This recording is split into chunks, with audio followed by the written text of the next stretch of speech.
हाय दोस्तों, हम लोग जो है बायोलॉजी का मिसलेनियस क्वेश्चन हल कर रहे थे। तो इसका क्वेश्चन नंबर 62 तक प्रीवियस क्लास में हल किए थे। तो आज क्वेश्चन नंबर 63 देखते हैं। तो आयोडीन प्राप्त होता है, तो पूछ रहा है कि आयोडीन प्राप्त होता है। तो आयोडीन लैमिनारिया से प्राप्त होता है, तो इसका ऑप्शन ए सही होगा। लैमिनारिया नामक समुद्री शैवाल जो आयोडीन प्राप्त किया जाता है। आयोडीन तत्व की कमी से मनुष्य के गले में स्थित थायराइड ग्रंथि में सूजन आ जाती है तथा व्यक्ति घेंघा रोग से ग्रस्त हो जाता है। रेडियो एक्टिव समस्थानिक आयोडीन 131 का उपयोग थायराइड ग्रंथि का विकार ज्ञात करने तथा ब्रेन ट्यूमर के इलाज में किया जाता है। तो इसमें कथन एवं कारण दिए गए हैं। तो इसका कथन ये पूछ रहा है कि शाकनाशी उपयोगी पौधों के बिना क्षति पहुंचाए अपतृणों को नष्ट कर सकते हैं। तो पूछ रहा है कि जो शाकनाशी होता है यह उपयोगी पौधे के बिना क्षति पहुंचाए अपतृणों को नष्ट कर सकते हैं। तो कथन ये सही है। अपतृणों एवं फसली पौधों द्वारा शाकनाशी भिन्न भिन्न दरों पर अवशोषित होते हैं। तो कारण आर भी सही है। तो इसका ऑप्शन ए सही है। कथन ए और आर दोनों सही है। आर ए की सही व्याख्या करता है। तो जो पौधे बिना बोए खेतों में उग जाते हैं तथा फसलों के लिए साधारणतया अवांछनीय तथा हानिकारक होते हैं, उन्हीं को नष्ट करने के लिए शाकनाशी का प्रयोग किया जाता है। ये शाकनाशी मुख्य पौधे के बिना नुकसान पहुंचाए अपतृणों को नष्ट कर देते हैं।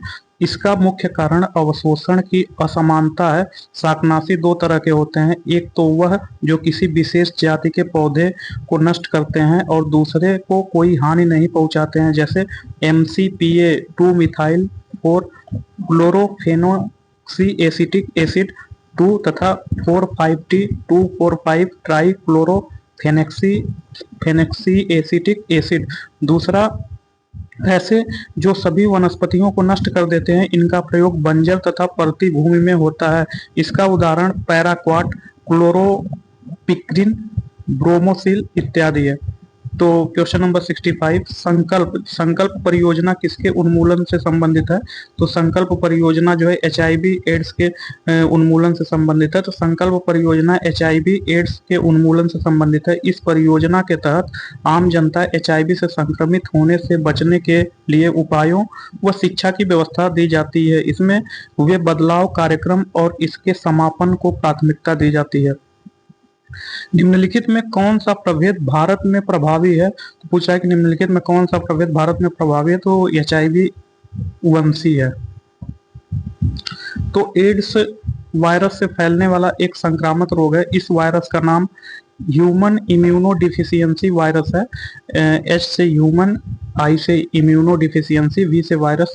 यह वायरस शरीर के उन कोशिकाओं से संक्रमण करता है जो हमें रोग मुक्त रखती हैं। यह वायरस शरीर की प्राकृतिक सुरक्षा प्रणाली को नष्ट कर देता है। भारत में एड्स रोग के बहुतायत मामले HIV-1C वायरस के संक्रमित होने से फैला है। वही विश्व में HIV-1A का प्रकोप सर्वाधिक है। रेड रिबन एक्सप्रेस चलता फिरता दृश्य साधन है। तो रेड रिबन एक्सप्रेस चलता फिरता दृश्य साधन एड्स हेतु जागरूकता का है। तो रेड रिबन एक्सप्रेस एड्स जागरूकता हेतु चलाया जाता है। एक्वायर्ड इम्यून डिफिशियंसी सिंड्रोम एक घातक बीमारी है जिससे बचाव के जानकारी के लिए ही सरकार द्वारा रेड रिबन एक्सप्रेस चलाया जाता है। निम्नलिखित कार्बनिक पदार्थों में से कौन सा प्रकृति में सर्वाधिक प्रचुरता में पाया जाता है। तो पूछ रहा है कि ऐसा कौन सा कार्बनिक पदार्थ है जो प्राकृतिक में सर्वाधिक प्रचुरता में पाया जाता है। तो वह सेल्यूलोज है। तो इसका ऑप्शन बी सही है। प्रकृति में सर्वाधिक प्रचुरता में पाया जाने वाला पदार्थ सेल्यूलोज है। इसका शुद्धतम प्राकृतिक रूप कपास है। कपास के रेशे का 90% हिस्सा सेल्यूलोज होता है। सेल्यूलोज एक कार्बनिक यौगिक है जिसका रासायनिक सूत्र C6H10O5N है। यह एक पॉलीसेकेराइड है। क्लिंकर क्लिंकर थ्योरी का संबंध निम्न में से किस घटना से है। तो पूछ रहा है क्लिंकर थ्योरी का संबंध जो है काल प्रभावन से है। तो इसका ऑप्शन सी सही है। क्लिंकर थ्योरी का संबंध काल प्रभावन एजिंग से है। इस थ्योरी के अनुसार मेटाबॉलिज्म के फलस्वरूप उत्पन्न रसायन कोशिकाओं में इकट्ठे या संचित होते हैं और मसल्स, हर्ट्स तथा नर्व्स और ब्रेन को क्षतिग्रस्त करते हैं। विचार कीजिए। तो इसमें जो है अल्जाइमर रोग, विश्व स्वास्थ्य दिवस, कुष्ठ निवारण दिवस, विश्व एड्स दिवस। तो इसमें सुमेलित करना है, मतलब कि क्रम वाइज जो है इसको बैठाना है कि कौन सा दिवस सबसे पहले मनाया गया। तो इसमें जो है प्रत्येक वर्ष 30 जनवरी को जो है कुष्ठ निवारण दिवस मनाया जाता है। तो प्रत्येक वर्ष 30 जनवरी को कुष्ठ रोग निवारण दिवस मनाया जाता है। विश्व के लगभग 67% कुष्ठ रोगी भारत से है।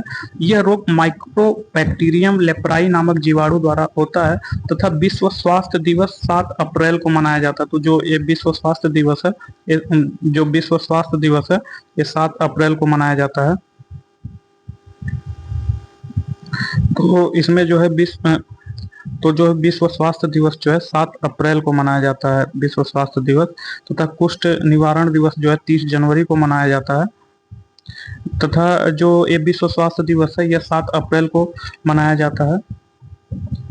एवं जो है अल्जाइमर रोग दिवस 21 सितंबर को मनाया जाता है। तो यह जो है अल्जाइमर रोग दिवस 21 सितंबर को मनाया जाता है।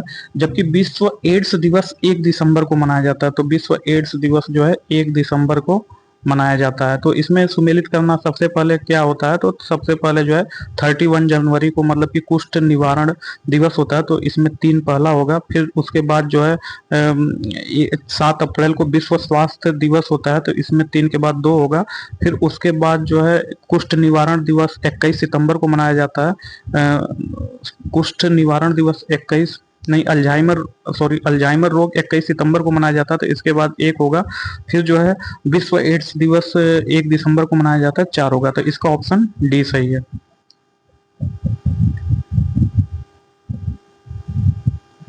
तो विश्व में हरित क्रांति के जनक कौन है? तो पूछ रहा है कि विश्व में हरित क्रांति के जनक नॉर्मन ई बोरलॉग है।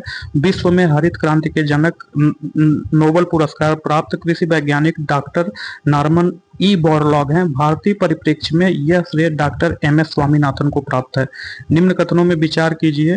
तो इसमें कथन ए एवं आर दिया गया है, इसमें देखना है कि कौन सा कथन सही है। तो जो है भारत में अमीर व गरीब दोनों ही कुपोषित होते हैं। तो हाँ, भारत में अमीर व गरीब दोनों भी कुपोषित हो सकते हैं। तो कथन ए सही है। तथा जो है अमीर गलत भोजन खाते हैं और गरीब रूखा सूखा भोजन खाते हैं। तो कारण आर भी सही है, क्योंकि जो अमीर होते हैं वो फास्ट फूड या गलत भोजन खा सकते हैं, जिससे उन्हें जो सुपोषण में जितना पोषण तत्व या विटामिन चाहिए वो नहीं मिल पाता। इसलिए जो है कारण आर भी सही है। तो इसका ऑप्शन ए सही होगा। ए और आर दोनों सही है, आर ए की सही व्याख्या होता है। तो इसका ऑप्शन ए सही है। भारत में अमीर व गरीब दोनों कुपोषित होते हैं, क्योंकि अमीर गलत भोजन अर्थात फास्ट फूड, जंक फूड इत्यादि लेते हैं, जिससे वे अनेक बीमारियों जैसे हाई ब्लड प्रेशर, मधुमेह इत्यादि रोगों से ग्रस्त होते हैं। इसके विपरीत गरीब रूखा सूखा भोजन करते हैं, जिससे वे कुपोषित होते हैं, क्योंकि उनको उचित विटामिन, प्रोटीन्स, कार्बोहाइड्रेट्स, वसा इत्यादि की उचित मात्रा नहीं मिल पाती है। श्यामी जुड़वा का प्रयोग होता है। तो पूछ रहा है कि जो श्यामी जुड़वा का प्रयोग होता है। तो श्यामी जुड़वा का प्रयोग ऐसे जुड़वाओं के लिए जो एक दूसरे से जुड़े होते हैं। तो जो श्यामी जुड़वा है इसका प्रयोग ऐसे जुड़वा के लिए होता है जो एक दूसरे से जुड़े होते हैं। तो इसका ऑप्शन डी सही है। तो श्यामी जुड़वा ऐसे जुड़वा हैं जो एक दूसरे से जुड़े होते हैं। यह तब विकसित होते हैं जब एक प्रारंभिक भ्रूण आंशिक रूप से 2 व्यक्तियों को बनाने के लिए अलग हो जाता है। ऐसे अधिकांश बच्चे मृत पैदा होते हैं या जन्म के कुछ समय बाद ही मर जाते हैं। तो मरीजों के पेट के अंदर परीक्षण करने हेतु डॉक्टरों द्वारा प्रयुक्त एंडोस्कोप निम्नलिखित में से किस सिद्धांत पर कार्य करता है? तो एंडोस्कोप जो है प्रकाश का सकल आंतरिक परावर्तन पर कार्य करता है। तो इसका ऑप्शन डी सही है।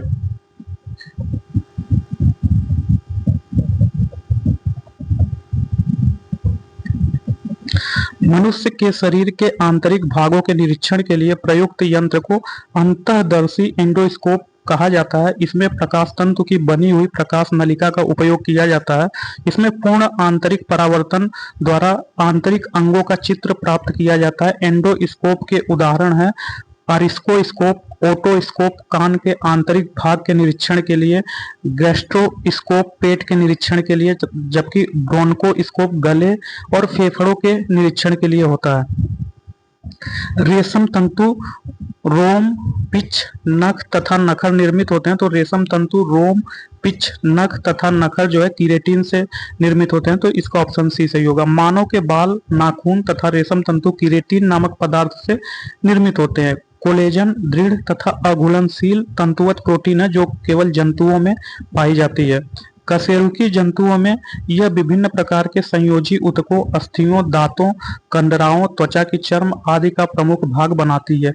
इलास्टिन, कोलेजन जैसी प्रोटीन होती है, परंतु इसमें रबर की भांति दोनों ओर से खिंचाव सहने की क्षमता होती है, अर्थात ये लचीले होते हैं। फाइब्रिन प्रोटीन रक्त जमाने में सहायक होती है। तो मानव हृदय का प्रथम शल्य प्रतिरोपण किया गया था।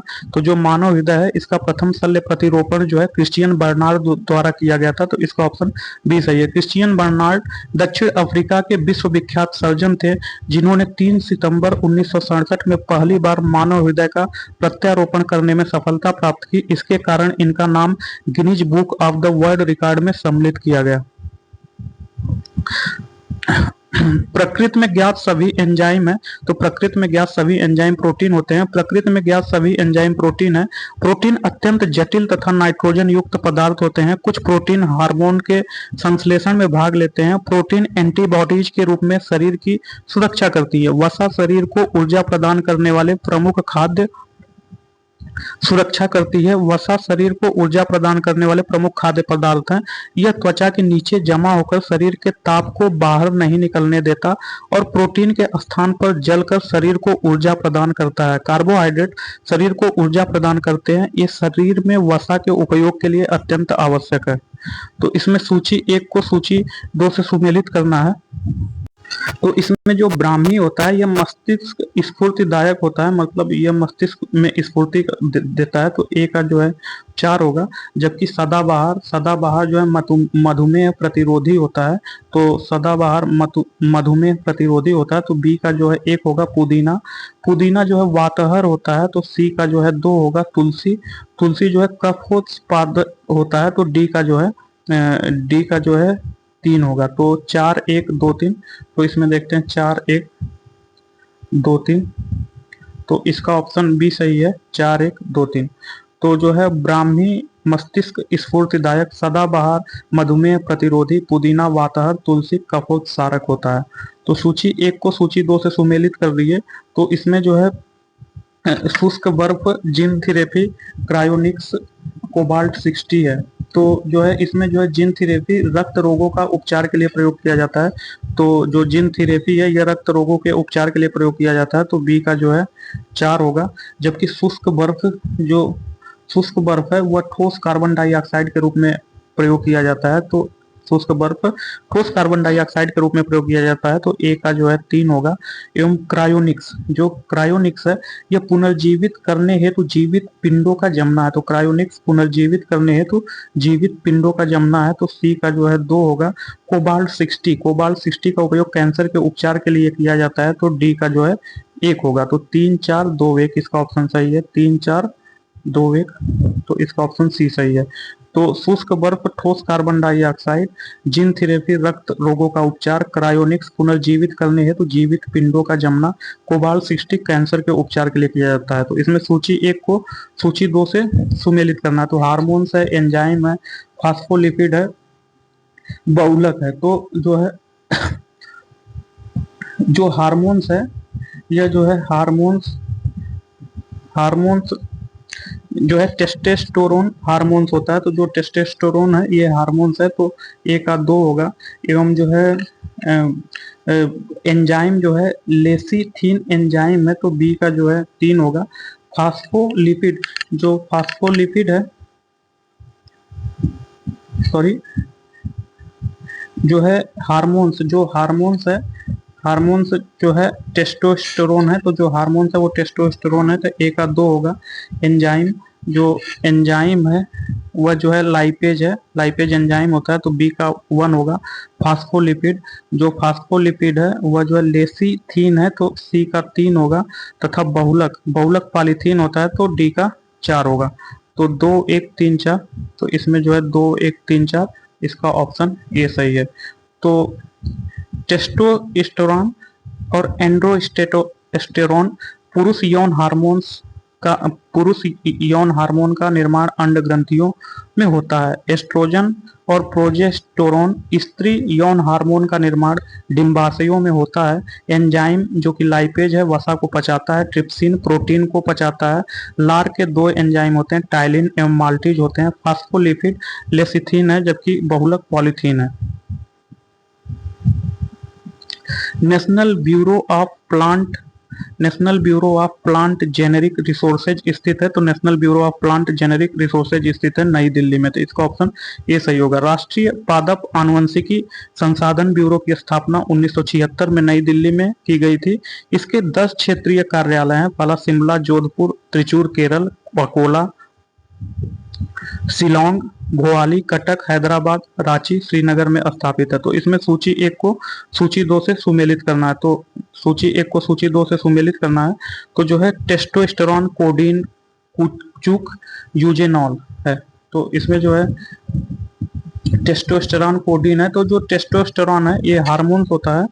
तो टेस्टोस्टेरोन हार्मोन्स है तो जो है ए का 4 होगा। एवं जो है कोडीन बेहोशी का ड्रग है। जो बेहोशी के लिए जो है कोडीन का प्रयोग किया जाता है। तो बी का 1 होगा। कुचुक होता है रबर का स्रोत पदार्थ होता है। तो कुचुक रबर का स्रोत पदार्थ होता है। तो सी का 2 होगा। यूजेनाल लौंग का सुगंधित तेल है। तो डी का जो है 3 होगा। यूजेनाल लौंग का सुगंधित तेल है। तो इसका 4 1 2 3 तो 4 1 2 3 इसका ऑप्शन ए सही है। तो टेस्टोस्टेरोन हार्मोन्स है। कोडीन ड्रग बेहोशी की ड्रग है। कुचुक रबर का स्रोत पदार्थ है। यूजेनाल लौंग का सुगंधित तेल है। तो इसमें सूची 1 को सूची 2 से सुमेलित करना है। तो जो क्षुधातिश है, कोलेस्ट्रॉल, एट्रोपिन एवं इंसुलिन। तो जो क्षुधातिश है वह भक्षण विकार है। तो ए का 4 होगा। कोलेस्ट्रॉल है वह अंडपीतक है। तो बी का 2 होगा। एवं एट्रोपिन जो है एल्केलाइड है। तो सी का 1 होगा। इंसुलिन अग्नाशय में पाया जाता है। तो डी का जो है 3 होगा। तो 4 2 1 3 तो इसका जो है 4 2 1 3 इसका ऑप्शन ए सही है। तो क्षुधातिश है जो है भक्षण विकार, कोलेस्ट्रॉल अंडपीतक, एट्रोपिन एल्केलाइड तथा इंसुलिन अग्नाशय है। तो सूची 1 को सूची 2 से सुमेलित करना है। तो इसमें जो है लैक्टोबैसिलस राइजोबियम ईस्ट एस्परगिलस है। तो इसमें जो है सुमेलित करना है। तो जो लैक्टोबैसिलस है वह जो है दही बनाने में काम होता है। तो लैक्टोबैसिलस नामक जीवाणु दूध को दही बनाने में काम किया जाता है। तो जो है इसको दूध से दही बनाने में काम किया जाता है। तो ए का 3 होगा। जबकि राइजोबियम जो दलहनी फसलों की जड़ों में पाया जाता है, भूमि में नाइट्रोजन के स्थिरीकरण में इसका उपयोग किया जाता है। तो इस बी का जो है 4 होगा। एवं बी का इसका 4 होगा।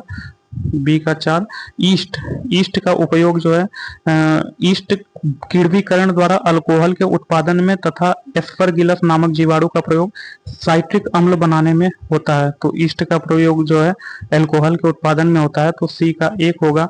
एस्परगिलस का प्रयोग जो है सिट्रिक अम्ल बनाने में किया जाता है। तो डी का 2 होगा। तो 3 4 1 2 तो इसका जो है 3 4 1 2 इसका ऑप्शन सी सही होगा। लैक्टोबैसिलस नामक जीवाणु दूध को दही बनाने में, राइजोबियम जो दलहनी फसलों की जड़ों में पाया जाता है, भूमि में नाइट्रोजन के स्थिरीकरण में, ईस्ट किण्वीकरण द्वारा अल्कोहल के उत्पादन में तथा एस्परगिलस नामक जीवाणु का प्रयोग साइट्रिक अम्ल बनाने में किया जाता है।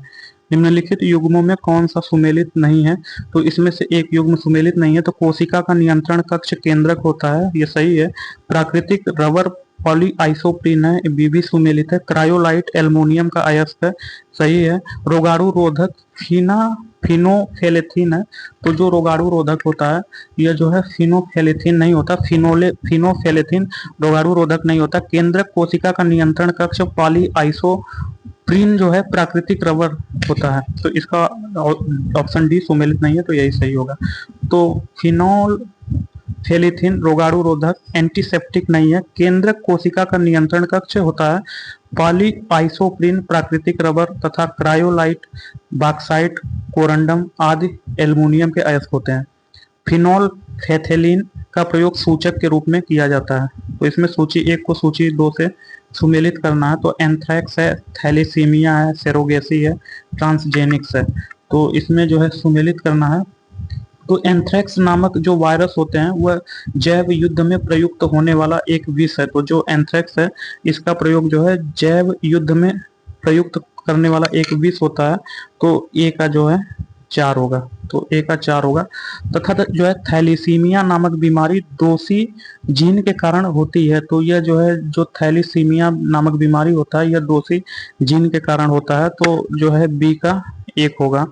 तथा सेरोगेसी गर्भ की किराएदारी तथा ट्रांसजेनिक्स तकनीक जीनोम में परिवर्तन वाला विज्ञान है। जो सेरोगेसी या गर्भ की किराएदारी होती है तो सी का जो है 2 होगा एवं ट्रांसजेनिक्स जीनोम में परिवर्तन करने वाला विज्ञान है। तो डी का 3 होगा। तो 4 1 2 3। तो इसका जो है 4 1 2 3, इसका ऑप्शन ए सही होगा 4 1 2 3। तो एंथ्रैक्स नामक वायरस जैव युद्ध में प्रयुक्त होने वाला एक विष है। थैलेसीमिया नामक बीमारी दोषी जीन के कारण होती है। सेरोगेसी गर्भ की किराएदारी तथा ट्रांसजेनिक्स तकनीक जीनोम परिवर्तन वाला विज्ञान होता है। तो सूची 1 को सूची 2 से सुमेलित करना है। तो जो है पक्षी पेलियो जो पक्षी होता है वंशागत ही होता है, पर्यावरण एवं जीवाश्म है। तो इसको जो है सुमेलित करना है। तो जो है जेनेटिक्स जो होता है जो जेनेटिक्स होता है अनुवांशिकी के द्वारा व्यक्तियों की अनुवांशिकता का अध्ययन किया जाता है। तो जिसे जो है जेनेटिक्स होता है इसे जो है तो जो पक्षी है पक्षी का अध्ययन ऑर्निथोलॉजी में किया जाता है। तो ए का 3 होगा। एवं जो वंशागति है वंशागति का उपयोग जो है जेनेटिक्स में होता है। तो बी का 4 होगा। पर्यावरण का उपयोग है वह जो है इकोलॉजी में होता है। तो सी का 2 होगा। जीवाश्म का प्रयोग जो है पेलियो बायोलॉजी में होता है। तो डी का 1 होगा। तो जो है 3 4 2 1 इसका ऑप्शन सही है। 3 4 2 1 इसका ऑप्शन बी सही है। तो जेनेटिक्स अनुवांशिकी के द्वारा व्यक्तियों की अनुवांशिकता का अध्ययन किया जाता है। ऑर्निथोलॉजी पक्षी विज्ञान पक्षियों की प्रकृति और उनकी बनावट का अध्ययन करता है। पेलियोबायोलॉजी पौधों के जीवाश्म का अध्ययन करता है। इकोलॉजी पारिस्थितिकी अध्ययन का वह क्षेत्र है जिसके अंतर्गत जीव का अध्ययन उसके वास स्थल के संदर्भ में किया जाता है। तो बायोटेक्नोलॉजी पार्क अवस्थित है। तो पूछ रहा है कि बायोटेक्नोलॉजी पार्क कहाँ अवस्थित है। तो बायोटेक्नोलॉजी पार्क लखनऊ में अवस्थित है। तो इसका ऑप्शन ए सही होगा। तो बायोटेक्नोलॉजी पार्क की स्थापना लखनऊ उत्तर प्रदेश के सुदूर संवेदन उपयोग केंद्र के प्रांगण में स्वायत्त शासी संस्था के रूप में किया गया है। इसका विकास बायोटेक्नोलॉजी विभाग भारत सरकार की सहायता से किया जा रहा है। यह एशिया का पहला जबकि विश्व का दूसरा बायोटेक्नोलॉजी संस्थान है। भारतीय दलहन शोध संस्थान अवस्थित है। तो भारतीय दलहन शोध संस्थान कानपुर में अवस्थित है। तो भारतीय दलहन शोध संस्थान कानपुर में अवस्थित है। इसकी स्थापना 1983 में भारतीय कृषि अनुसंधान परिषद द्वारा प्रमुख दलहनी फसलों पर बुनियादी रणनीतिक और अनुपयुक्त अनुसंधान करने के लिए की गई थी। राष्ट्रीय कृषि अनुसंधान प्रबंधन अकादमी अवस्थित है। तो राष्ट्रीय कृषि अनुसंधान प्रबंधन अकादमी जो है हैदराबाद में अवस्थित है। तो इसका ऑप्शन बी सही है। हैदराबाद में राष्ट्रीय कृषि अनुसंधान प्रबंधन अकादमी अवस्थित है। इसकी स्थापना 1976 में भारतीय कृषि अनुसंधान परिषद के द्वारा की गई थी। कुछ समुद्री जंतु एवं कीट अंधेरे में अपने शरीर से प्रकाश उत्पन्न करते हैं। इस परिघटना को कहते हैं। तो इस परिघटना को जो है बायोलुमिनेसेंस कहते हैं। तो इसको जो है बायोलुमिनेसेंस कहते हैं। तो कुछ समुद्री जंतु एवं कीट अंधेरे में अपने शरीर से प्रकाश उत्पन्न करते हैं। इस परिघटना को बायोलुमिनेसेंस कहते हैं। ऐसे जीवों के शरीर में फोटोफोर नामक अंग में एंजाइमों और प्रकाश उत्पादक तत्वों के मध्य जैव रासायनिक अभिक्रिया द्वारा यह प्रकाश उत्पन्न होता है और जीवों द्वारा उत्पन्न प्रकाश ऊष्मा रहित होता है।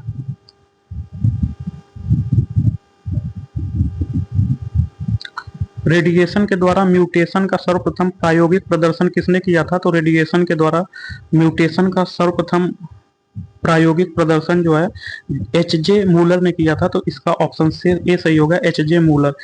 मूलर एक प्रसिद्ध अमेरिकी जीन विज्ञानी थे। इन्होंने ही विश्व को परमाणु युद्धों के आगामी पीढ़ियों पर होने वाले अनुवांशिकी प्रभावों को बताया। व्रीस ने जीन की संकल्पना दी। जेम्स वाटसन डीएनए की खोज में सहायक है। हरगोविंद खुराना ने प्रोटीन संश्लेषण में न्यूक्लियोटाइड की भूमिका का प्रदर्शन करने के लिए चिकित्सा का नोबेल पुरस्कार प्राप्त होता है। तो निम्न में कौन सा एक सांप नहीं है? तो जो है ग्लास स्नेक, यह एक सांप नहीं है।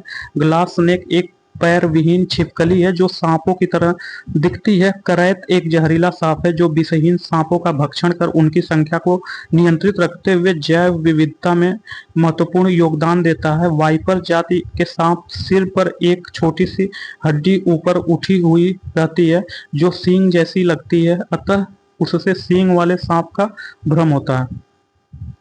निम्नलिखित में कौन सा कथन भारतीय जलीय सांपों के लिए सही है? तो जो भारतीय जलीय सांप है ये सभी समुद्री सांप जहरीले होते हैं। तो जो भारतीय जितने समुद्री सांप होते हैं यह जहरीले होते हैं, तो इसका ऑप्शन सी सही है। तो सभी समुद्री सांप जहरीले होते हैं, यह कथन सत्य है, किंतु इस प्रकार के सांप जल्दी काटते नहीं हैं। इनमें से ज्यादातर का शरीर समुद्री जीवन के अनुकूल होता है और वे धरती पर अधिक समय तक नहीं रह पाते हैं। एक से अधिक रूप में पाए जाने वाले किसी एंजाइम को कहते हैं। तो एक से अधिक रूप में पाए जाने वाले एंजाइम को जो है आइसोजाइम कहते हैं। तो इसका ऑप्शन ए सही होगा, आइसोजाइम। तो ऐसे एंजाइम जो एक से अधिक रूप में पाए जाते हैं या जिनके अमीनो एसिड का क्रम अलग होता है लेकिन वो किसी रासायनिक अभिक्रिया को समान रूप से उत्प्रेरित करते हैं, उनको आइसोजाइम कहा जाता है। 100 से भी अधिक आइसोजाइम पाए जाते हैं। जोंक के लार में उपस्थित रक्त स्कंदक होता है। तो जो जोंक होता है उसके लार में उपस्थित रक्त स्कंदक जो है हीरोडीन होता है। तो इसका ऑप्शन बी सही होगा, हीरोडीन। हीरोडीन प्राकृतिक रूप से जोंक के लार में उपस्थित होता है।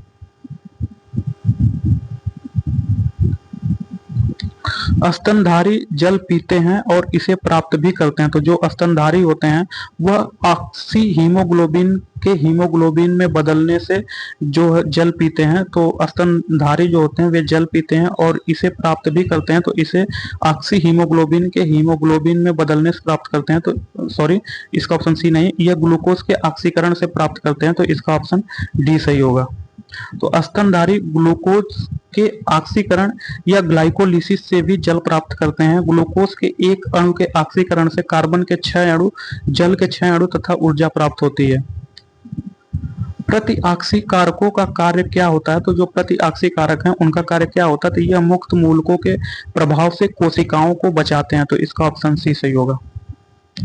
यद्यपि ऑक्सीकरण अभिक्रियाएं जीवन के लिए अति महत्वपूर्ण है परंतु वे हानिकारक भी हो सकती हैं। ऑक्सीकरण अभिक्रिया से मुक्त मूलक उत्पन्न हो सकते हैं जिनके द्वारा कोशिकाओं को क्षति पहुंचाने वाली श्रृंखला अभिक्रिया आरंभ हो जाती है। प्रतिऑक्सीकारक पदार्थ स्वयं इन मुक्त मूलकों से ऑक्सीकृत हो जाते हैं जिससे श्रृंखला अभिक्रिया को तोड़ने में मदद मिलती है। लैनोलिन, जो लैनोलिन मोम है कहाँ से प्राप्त होता है? तो जो लैनोलिन मोम है यह जानवरों के त्वचीय ग्रंथि से प्राप्त होता है। तो इसका ऑप्शन सी सही होगा। तो लैनोलिन मोम या ऊन की मोम जानवरों के वसीय ग्रंथों से प्राप्त होता है जो त्वचा पर स्थित होती है।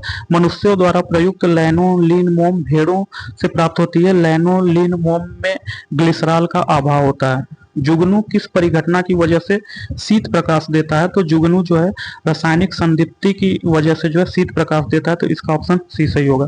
तो जुगनू का प्रकाश रासायनिक संदीप्ति है। जुगनू में प्रकाश उत्पादन की क्रिया एक रासायनिक क्रिया बायोलुमिनेसेंस के कारण होती है। यह प्रक्रिया जुगनू के पेट के नीचे के हिस्से में विशेष प्रकाश उत्सर्जक अंग में होती है। लूसीफेरेज एंजाइम मैग्नीशियम आयन, एटीपी और ऑक्सीजन की उपस्थिति में लूसीफेरिन पर क्रिया करके प्रकाश उत्पन्न करता है। तो फॉसिल पौधों के अध्ययन को क्या कहते हैं? तो फॉसिल पौधों के अध्ययन को पेलियोबॉटनी कहते हैं। तो इसका ऑप्शन डी सही होगा।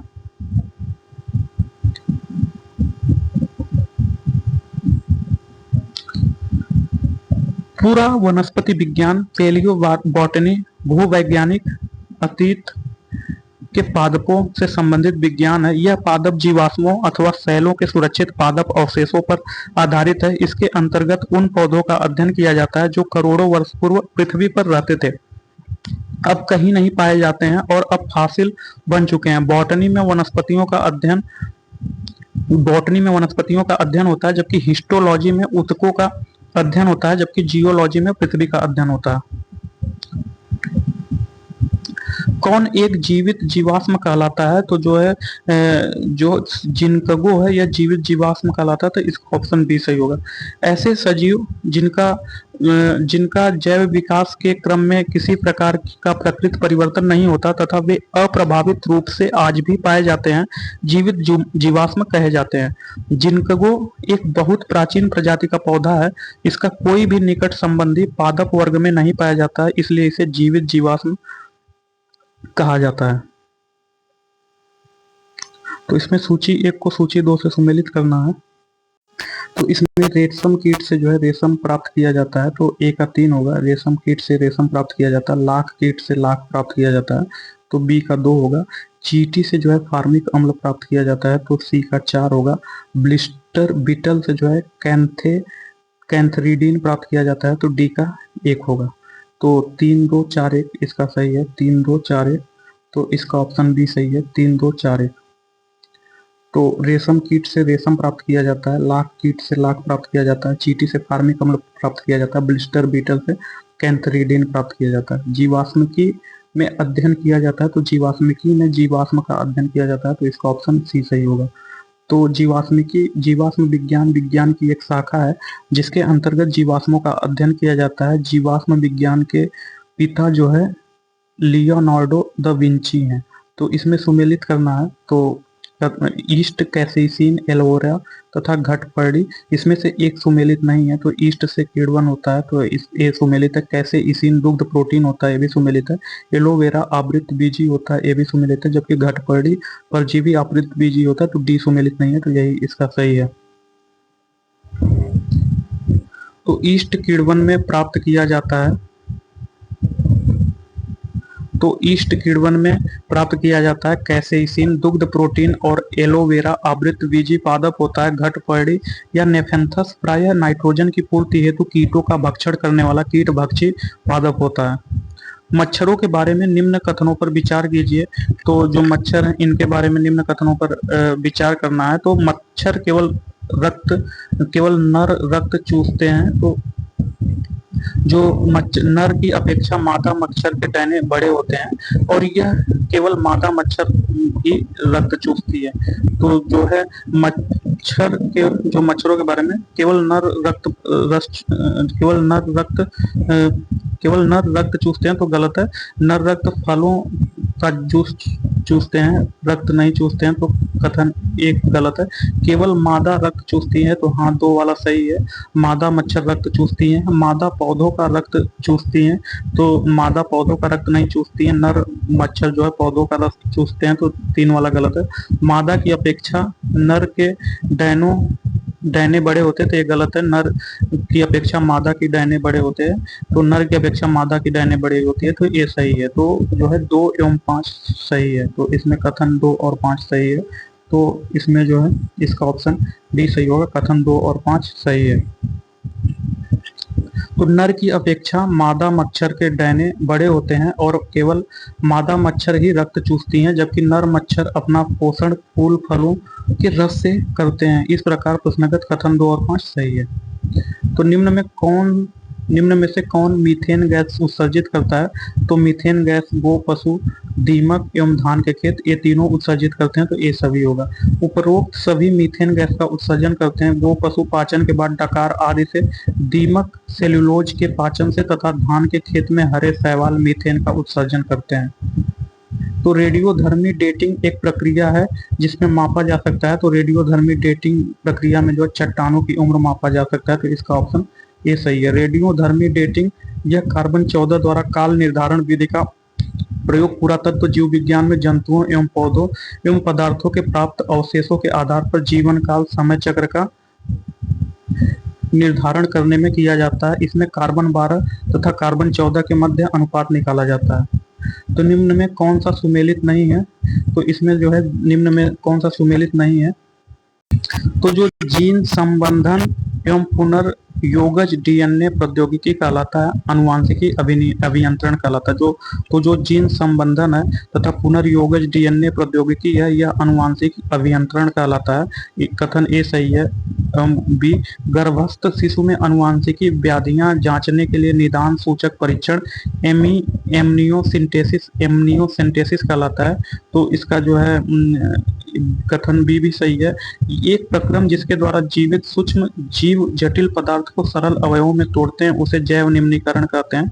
तो इसका जो है सी भी सही है। सभी जीवों में अंतर्निर्मित समय पालक निकाय बायोमास होता है, तो ये गलत है। तो इसका ऑप्शन डी गलत है।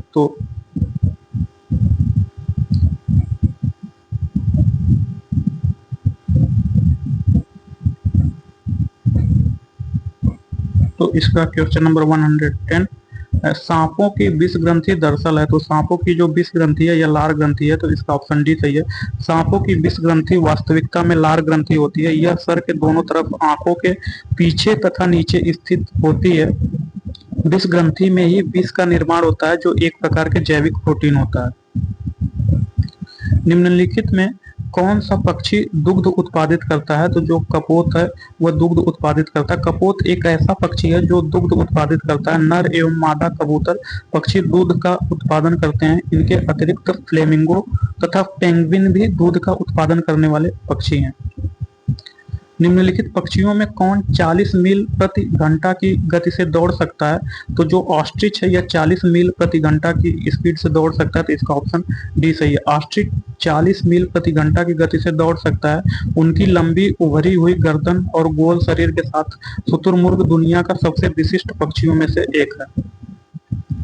तालाबों में मच्छर के जैविक नियंत्रण हेतु उपयोग किया जाता है। तो जो तालाब है उनमें मच्छरों के जैविक नियंत्रण हेतु उपयोग किया जाता है, तो मछलियों का उपयोग किया जाता है। तो इसका ऑप्शन ए सही है।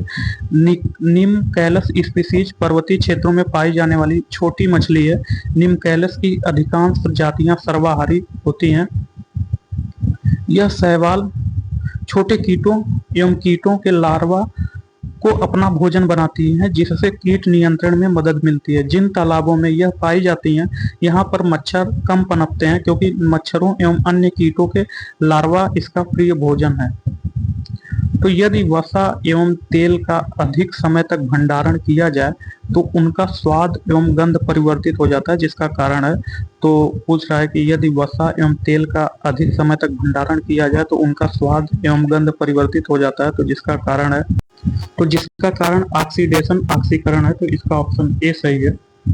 तो वसा एवं तेल युक्त खाद्य सामग्री का अधिक समय तक भंडारण करने पर उनमें उपस्थित वसा या तेल का ऑक्सीकरण हो जाता है, जिसके कारण इनके स्वाद में और गंध में परिवर्तन आ जाता है। इस प्रक्रिया को विकृत गंधिका या रेंसिडिटी कहते हैं। इन खाद्य पदार्थों में प्रतिऑक्सीकारक जैसे ब्यूटिलेटेड हाइड्रोक्सी टोल्यू को मिला होता है, इसे रोका जा सकता है।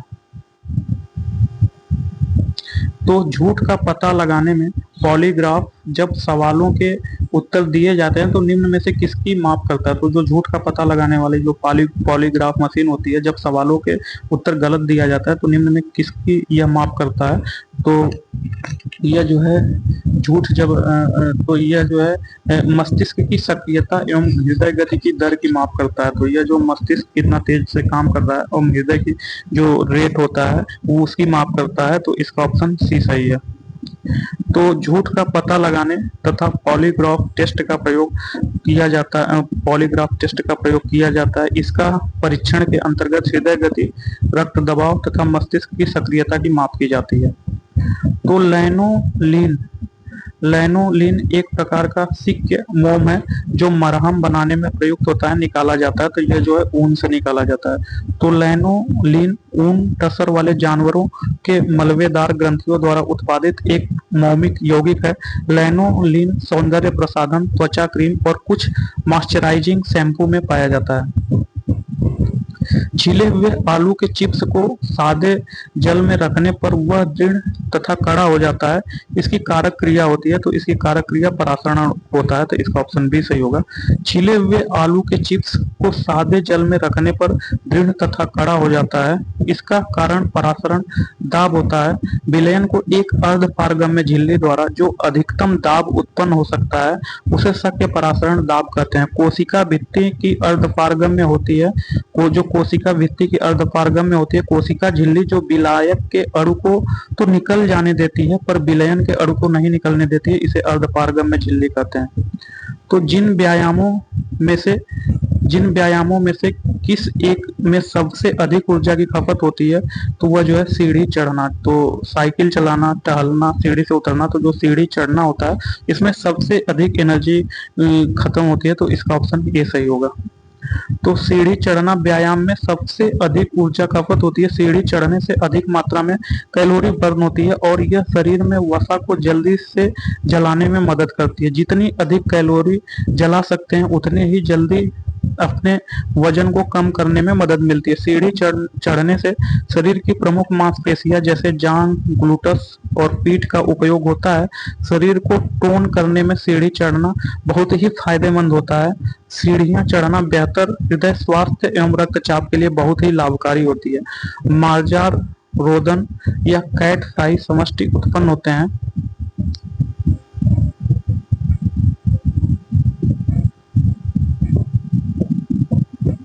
तो यह जो है मार्जार, रोदन, कैट फ्राई पांचवें गुणसूत्र के विपथन से उत्पन्न होता है। इस सिंड्रोम की खोज फ्रांस में 1963 में दिवंगत लेज्यून की अगुवाई वाली एक टीम ने की थी। इस रोग में पीड़ित बच्चे बिल्ली की तरह रोते हैं। इसे 5p- सिंड्रोम भी कहते हैं। इस रोग के कारण व्यक्ति में बौद्धिक अक्षमता और देरी से विकास, छोटे सिर का आकार, कम जन्म का वजन और कमजोर मांसपेशी होती है।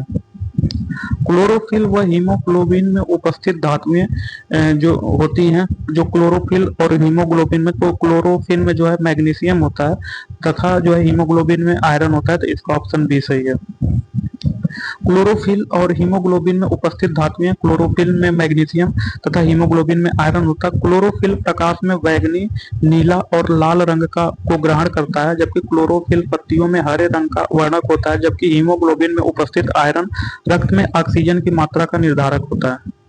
निम्नलिखित में से कौन एक वास्तविक मछली नहीं है? तो जो जेली फिश है एक वास्तविक मछली नहीं है।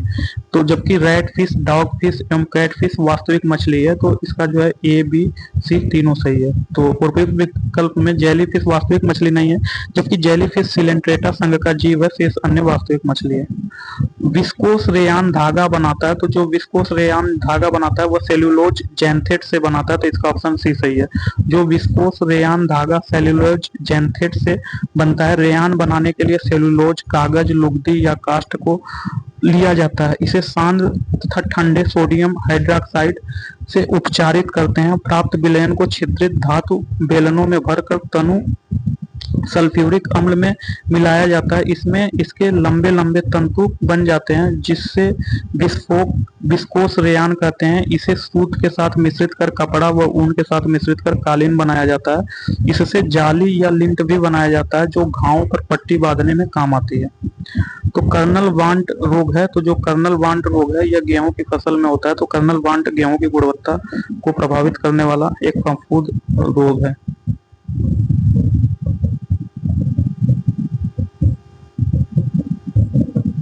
तो नेक्स्ट चैप्टर अंतरिक्ष प्रौद्योगिकी है, स्पेस टेक्नोलॉजी है। तो इसको जो है स्पेस टेक्नोलॉजी हम लोग देखेंगे। तो इसका जो है क्वेश्चन नंबर फर्स्ट देखते हैं।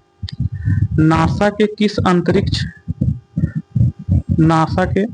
किस अंतरिक्ष यान ने चंद्रमा पर जल के होने की पुष्टि की थी? तो वह जो है सोफिया अंतरिक्ष यान ने चंद्रमा पर जल होने की पुष्टि की थी, तो इसका ऑप्शन सी सही है।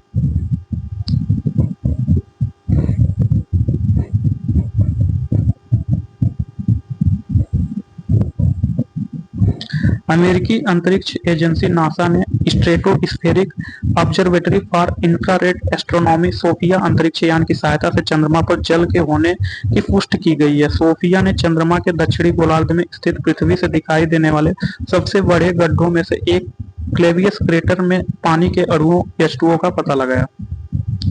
चंद्रयान 2 अंतरिक्ष यान को प्रक्षेपित करने के लिए इसरो द्वारा किस जियो सिंक्रोनस उपग्रह प्रक्षेपण यान का प्रयोग किया गया था?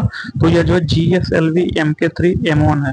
तो 22 जुलाई 2019 को भारत के द्वितीय चंद्र मिशन चंद्रयान 2 का प्रक्षेपण आंध्र प्रदेश के श्रीहरिकोटा स्थित सतीश धवन अंतरिक्ष केंद्र GSLV Mk3M1 प्रक्षेपण यान द्वारा किया गया, जो चंद्रमा के दक्षिणी ध्रुव क्षेत्र में सॉफ्ट लैंड करने में असफल रहा। चंद्रयान 3 मिशन जुलाई 2019 के चंद्रयान 2 का अनुवर्ती उत्तराधिकारी मिशन है।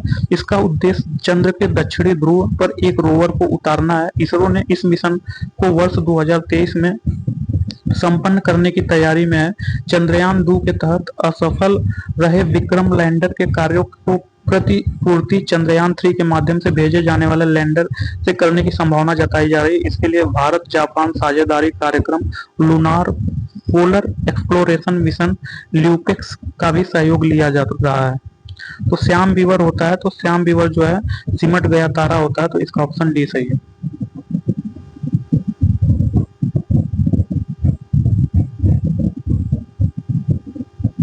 अंतरिक्ष में श्याम बीवर एक ऐसी जगह है जहां गुरुत्वाकर्षण इतना अधिक खींचता है कि प्रकाश भी बाहर नहीं आ पाता। वैज्ञानिकों का मानना है कि ब्रह्मांड के साथ ही ब्लैक होल श्याम बीवर के निर्माण की प्रक्रिया भी प्रारंभ हुई, जब एक बहुत बड़े तारे का केंद्र स्वतः सिकुड़ जाता है। सिकुड़ने के कारण इसका घनत्व बढ़ जाता है, जो कि उसके विस्फोट का कारण बनती है। यही घटना सुपरनोवा कहलाती है। तो ब्लैक होल अवधारणा का सिद्धांत वर्ष 1915 में अल्बर्ट आइंस्टीन द्वारा दिया गया था। ब्लैक होल शब्द जॉन आर्चीबाल्ड व्हीलर द्वारा दिया गया था। हाल ही में इवेंट होराइजन टेलीस्कोप की सहायता से वैज्ञानिकों ने हमारी आकाशगंगा मिल्की वे के केंद्र में सैजिटेरियस ए नामक ब्लैक होल की पहली छवि की पुष्टि की। भू स्थिर उपग्रह की कक्षा होती है, तो जो भू स्थिर उपग्रह की कक्षा जो है दीर्घवृत्ताकार होती है, तो इसका ऑप्शन बी सही है। तो पृथ्वी की कक्षा जो है, पृथ्वी की कक्षा दीर्घवृत्ताकार होती है, इसलिए भू स्थिर उपग्रह की कक्षा भी दीर्घवृत्ताकार होती है। भू स्थिर उपग्रह वह उपग्रह होते हैं जो पृथ्वी से 36,000 किलोमीटर दूरी पर होते हैं, पृथ्वी की कक्षा में घूमते और पृथ्वी की दिशा का अनुसरण करते हैं। जेट इंजन और रॉकेट के बारे में निम्न कथनों पर विचार कीजिए। तो एक जेट इंजन ऑक्सीजन की आपूर्ति हेतु अपने आसपास की हवा का प्रयोग करता है, इसलिए अंतरिक्ष में गति हेतु उपयुक्त नहीं है। एक रॉकेट अपनी ऑक्सीजन की आपूर्ति गैस के रूप में ईंधन के लिए अपने साथ ले जाता है। तो जेट इंजन एवं रॉकेट के कार्य करने का सिद्धांत एक ही है, परंतु जहां रॉकेट अपना ईंधन द्रव हाइड्रोजन तथा द्रव ऑक्सीजन स्वयं ढोता है, जबकि जेट इंजन आसपास की वायु को ईंधन के दहन हेतु उपयोग करता है। इसलिए जेट इंजन पृथ्वी के वातावरण के बाहर जहां वायु नहीं होता है काम नहीं कर पाते हैं। तो नीचे दिए गए वाक्यांश में जो है सही चुनना है। तो अंतरिक्ष में मोमबत्ती जलाने पर ज्वाला उत्पन्न नहीं होती है, कारण ज्वाला का अस्तित्व गुरुत्वाकर्षण के कारण होता है। तो अंतरिक्ष में मोमबत्ती जलाने पर ज्वाला उत्पन्न नहीं होती है, तो कथन ए सही है। कारण आर, ज्वाला का अस्तित्व गुरुत्वाकर्षण के कारण होता है, तो कारण आर भी सही है। तो इसका ऑप्शन ए सही है। कथन एवं ए और आर दोनों सही है, आर ए की सही व्याख्या करता है। तो नासा ने अपने प्रयोगों के पश्चात यह स्पष्ट किया है कि मोमबत्ती की ज्वाला के निर्माण में गुरुत्वाकर्षण की अप्रत्यक्ष भूमिका होती है। अंतरिक्ष यान के अति सूक्ष्म गुरुत्वीय अवस्था की स्थिति में मोमबत्ती को जलाने पर ज्वाला तो उत्पन्न होती है, परंतु वास्तविक निर्यात अंतरिक्ष में संभव नहीं है। तो एक भू उपग्रह अपनी कक्ष में निरंतर गति करता है, यह अपकेंद्र बल के प्रभाव से होता है तो जो प्राप्त होता है। तो जो एक भू उपग्रह है अपनी कक्ष में निरंतर गति करता है, यह अपकेंद्र बल के प्रभाव से होता है जो प्राप्त होता है, तो जो पृथ्वी द्वारा उपग्रह पर लगने वाले गुरुत्वाकर्षण बल से प्राप्त होता है। तो इसका ऑप्शन बी सही है। तो एक भू उपग्रह अपनी कक्ष में निरंतर गति करता है, यह अपकेंद्र बल पृथ्वी द्वारा उपग्रह पर लगने वाले गुरुत्वाकर्षण बल के प्रभाव से होता है। एक कृत्रिम उपग्रह में जो विद्युत ऊर्जा का स्रोत क्या है? तो एक कृत्रिम उपग्रह में विद्युत ऊर्जा का स्रोत क्या होता है? तो वह जो है सौर सेलें होती हैं, तो इसका ऑप्शन बी सही है। सौर सेल ऐसी युक्तियां हैं जो सौर ऊर्जा को सीधे विद्युत ऊर्जा में परिवर्तित कर देती हैं, अतः इनका प्रयोग कृत्रिम उपग्रह में किया जाता है। तारे अपनी ऊर्जा प्राप्त करती हैं, तो जो तारा है वह अपनी ऊर्जा नाभिकीय संलयन से प्राप्त करती हैं। तो इसका जो है नाभिकीय संलयन रासायनिक अभिक्रिया से प्राप्त करती हैं, तो 1 और 3 इसका सही होगा। तो जो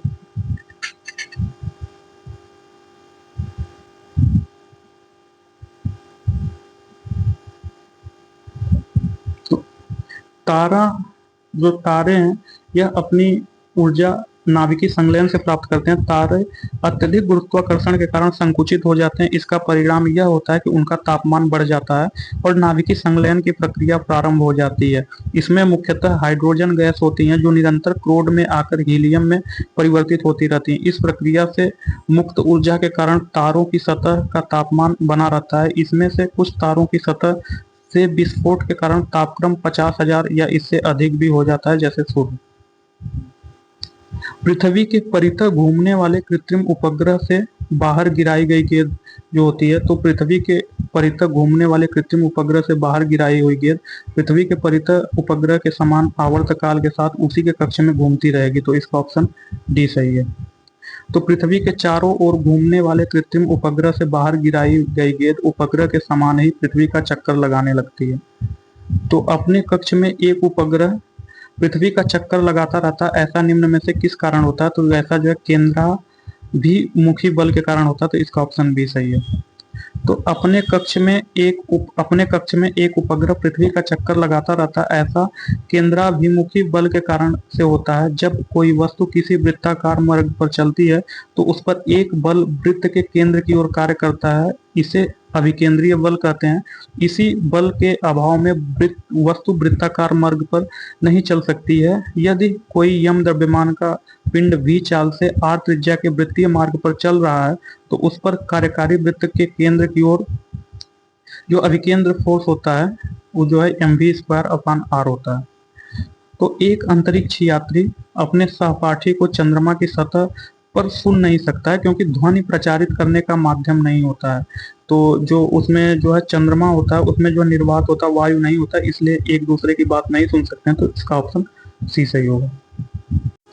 तो एक अंतरिक्ष यात्री अपने सहपाठी को चंद्रमा की सतह पर सुन नहीं सकता क्योंकि वहां पर ध्वनि प्रसारित करने का कोई माध्यम नहीं है। ध्वनि तरंगों के संचरण के लिए द्रव्यात्मक माध्यम होना आवश्यक है, परंतु चंद्रमा पर वायुमंडल नहीं होने के कारण वहां द्रव्यात्मक माध्यम नहीं है, इसलिए चंद्रमा पर ध्वनि तरंगों का संचरण नहीं हो पाता। फलतः चंद्रमा के धरातल पर दो व्यक्ति ध्वनि संचारित न होने के कारण एक दूसरे की बात को नहीं सुन सकते हैं। तो क्रायोजेनिक इंजन है इसका इस्तेमाल होता है। तो जो क्रायोजेनिक इंजन है इसका इस्तेमाल जो है स्पेस शटल में होता है। तो इसका ऑप्शन सी सही है।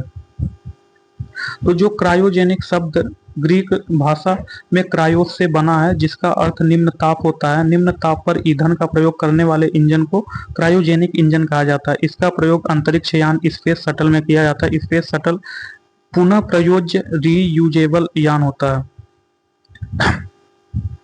भारत क्रायोजेनिक प्रौद्योगिकी का विकास कर रहा है। निम्न में से किस देश एजेंसी को यह प्रौद्योगिकी प्राप्त नहीं है? तो यह जो है ब्राजील को प्राप्त नहीं। तो इसका ऑप्शन बी सही है।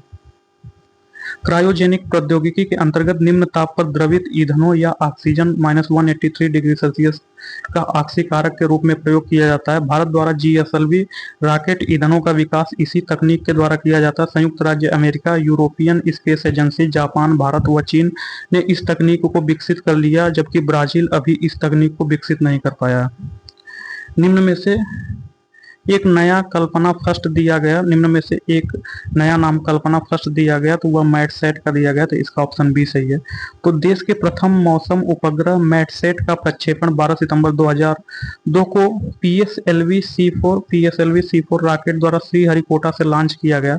भारतीय मूल की अमेरिकी अंतरिक्ष वैज्ञानिक स्वर्गीय कल्पना चावला की स्मृति में मैटसेट उपग्रह का नामकरण कल्पना फर्स्ट कर दिया गया। निम्नलिखित में कौन अंतरिक्ष शब्दावली से संबंधित नहीं है? तो जो है बाइट या अंतरिक्ष शब्दावली से संबंधित नहीं है या कंप्यूटर से संबंधित है, जबकि टेलीमीटरिंग, भारहीनता एवं सिमलुनर यह अंतरिक्ष शब्दावली से संबंधित है। तो जो बाइट शब्द है कंप्यूटर से संबंधित है, जो कंप्यूटर की क्षमता को निर्धारित करता है। जून 1956 में वर्नर बुकहोल्ज ने सूचनाओं के कंप्यूटरीकरण, कलन, संग्रह, प्रसंस्करण की प्राथमिक इकाई के रूप में बाइट को प्रस्तावित किया। इससे कंप्यूटरों की मेमोरी तथा भंडारण क्षमता का आकलन किया जाता है। आधुनिक कंप्यूटरों की ऐसी क्षमता प्रायः मेगाबाइट में व्यक्त करते हैं। टेलीमीटरिंग, भारहीनता, सिमलुनर आदि अंतरिक्ष शब्दावली से संबंधित है। तो भारत का पहला रिमोट सेंसिंग सैटेलाइट छोड़ा गया था। तो भारत का पहला रिमोट सेंसिंग सैटेलाइट जो है बैकोनूर से छोड़ा गया था। तो इसका ऑप्शन ए सही है। भारत का प्रथम सुदूर संवेदी उपग्रह IRS-1 सोवियत प्रक्षेपण यान वोस्तोक की मदद से बैकोनूर अंतरिक्ष केंद्र से 17 मार्च 1988 को अंतरिक्ष में छोड़ा गया था। तो इसका ऑप्शन जो है ए सही है।